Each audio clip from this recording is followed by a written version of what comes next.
Certains ministres n'obéissent qu'à la logique du parachutage, c'est-à-dire qu'en les voyant en œuvre, l'on comprend qu'ils ne sont dans l'équipe gouvernementale que parce qu'ils ont bénéficié du coup de poussoir d'un parrain.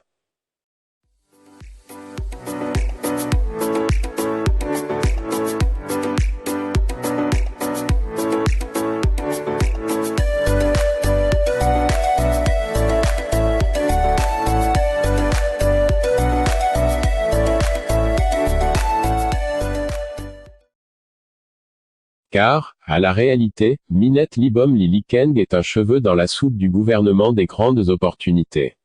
Arrivée dans cet antre à la faveur du réaménagement de mars 2018, son bilan avoisine 0. Encéphalogramme plat, elle est effectivement l'un des ministres les moins en vue de l'équipe d'Yohann-Gut. À son actif que du néant, projet de télécommunications d'urgence, projet des télécentres communautaires, la réforme de la poste, Libom Lilikeng et le cimetière du secteur des postes et télécommunications. Même les entreprises publiques qui sont sous la tutelle de son ministère battent de l'aile. On fait du surplace. Alors qu'elle manage un secteur porteur et créateur d'emplois. Sous d'autres cieux, les postes et les télécommunications sont un secteur promoteur et générateur de devises.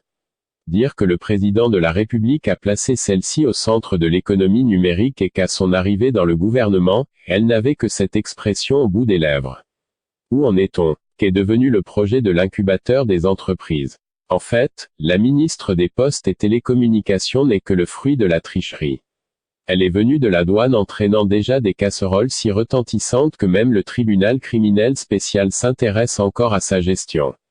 On se souvient même que des confrères avaient révélé que son fils était dépositaire d'un compte de 9 milliards de FCFA aux États-Unis. Une chose est sûre, elle tire la dynamique présidentielle vers le bas.